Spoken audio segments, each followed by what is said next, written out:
Chapter 18. St. Symphorosa. After the death of the Emperor Trajan, there came better times for the Church, and for above 40 years Christians were free from any general persecution. The emperors and magistrates in those days were very much puzzled to think how they were to get rid of this new religion, and it is no wonder that they were puzzled, because, though they did not know it, they had set themselves to fight against God and to pull down what he was building up. Trajan had tried to root out the Christians by putting to death all who would not give up their religion, but this was soon found to be of no use, because, as has been before said, the Christians were like the fabulous monster Hydra, and as soon as one head was cut off, several others sprang up in its stead.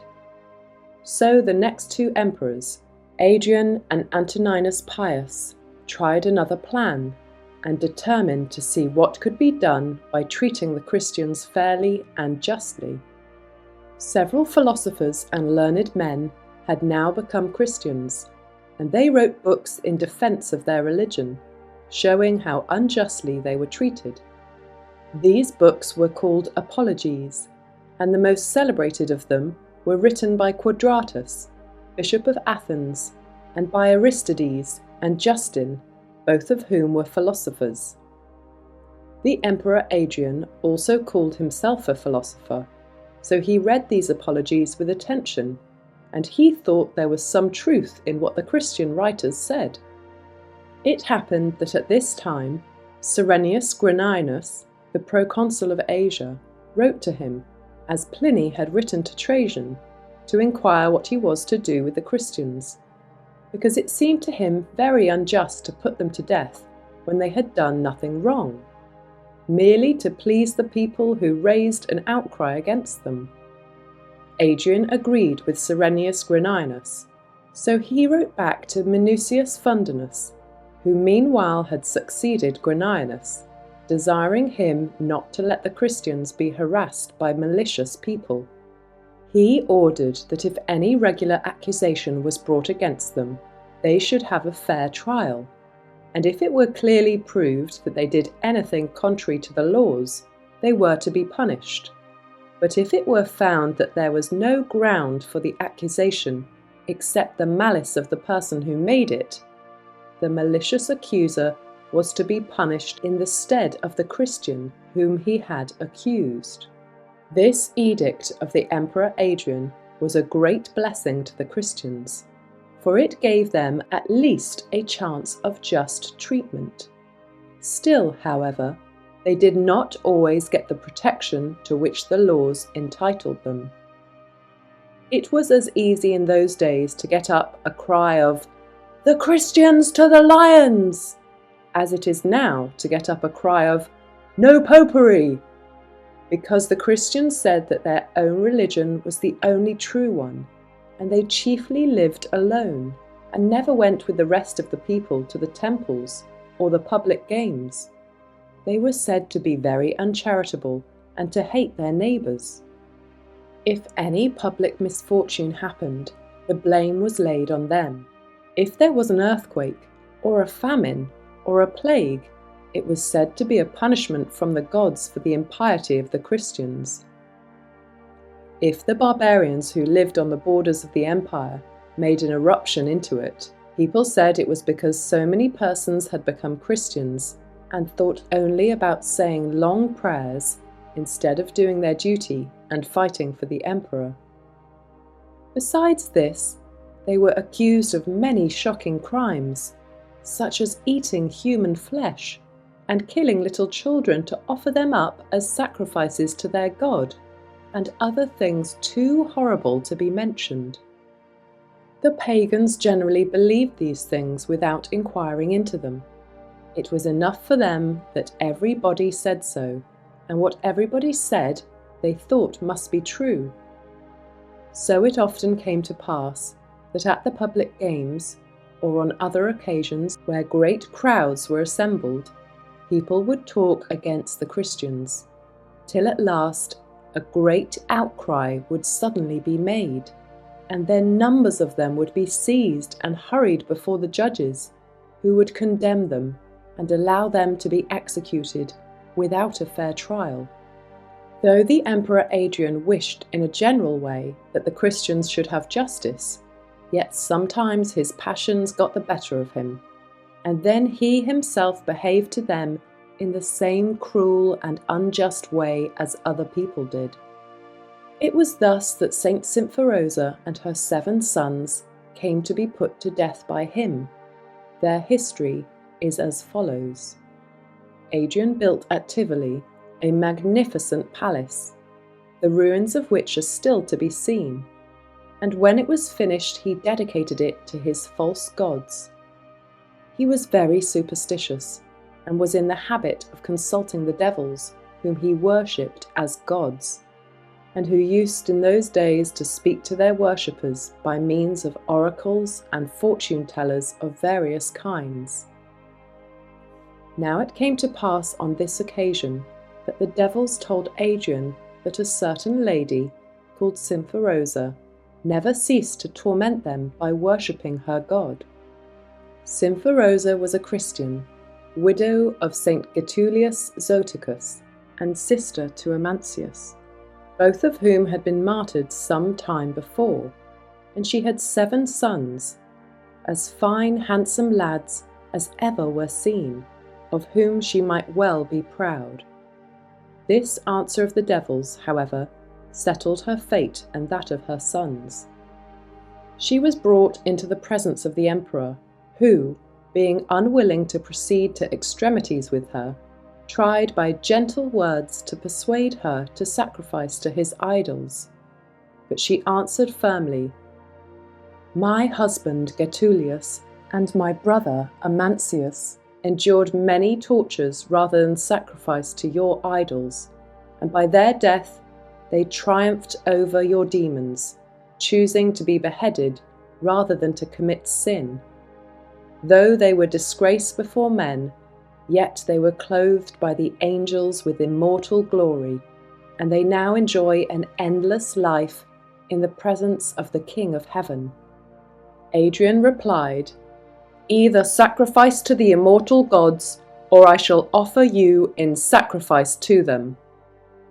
But Symphorosa exclaimed, "What? Am I and my sons to have the honour of being offered up as a sacrifice to God?" "I shall not sacrifice you to your gods, but to mine," replied the emperor. "Your gods," rejoined Symphorosa, "cannot receive me in sacrifice, for if you burn me for the sake of Christ, my God, the fire which consumes me will torment your devils much more than it will me." Adrian began to lose all patience when he found that whatever he said to frighten St. Symphorosa was turned against him, so he cried out very angrily, "Come, come, I will have no more of this foolish trifling. Choose at once which you prefer, either to sacrifice to my gods or to die a cruel death." Symphorosa answered joyfully, "My most ardent desire is to die for the name of Jesus, my Lord and my God."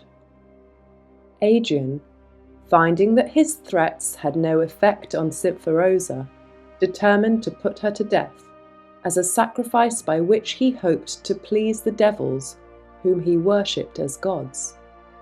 She was accordingly led to the temple of Hercules, where she was first cruelly beaten about the mouth and face, and then hung up by the hair of the head. Her 7 sons were forced to stand by and look on at her sufferings, because Adrian wished them to see what would happen to themselves if they imitated her example and stood firm to their religion. During the many years that Symphorosa had been a widow, these 7 sons had been her greatest joy and comfort.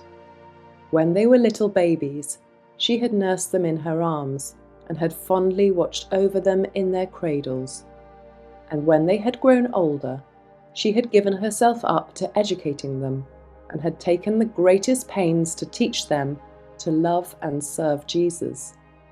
She was so anxious to keep them pure from sin that she had scarcely ever let them out of her sight, but had made herself their companion, joining them in all their merry plays, or drying up their childish tears with her kisses.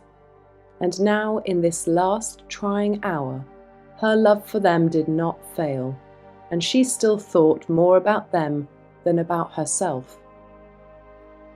Though she loved their bodies dearly, yet she loved their souls much more, and she would rather have seen them torn to pieces than have heard them deny the name of Jesus. She was afraid that, as they were still very young, the sight of her sufferings might frighten them and tempt them to give up their religion. And so, though she was in the greatest agony, while the whole weight of her body was hanging from her hair, yet she did not mind the pain she was suffering, but thought only of how she should encourage them to bear every torment for Jesus' sake. She exhorted them to imitate their father's example and hers. She said it would be a shame to them if she, who was only a weak woman, should have more courage than they, and she assured them that the tortures she was suffering were not near so bad as they appeared to be. The executioners ordered her to hold her tongue, and they struck her on the face, and they scourged her most cruelly while she was hanging by her hair. But all in vain, for the love of her children would not let her be silent. She still went on saying all she could to encourage them, till at last the executioners saw there was no use in torturing her any longer, because her example, instead of frightening her sons, would only make them more brave.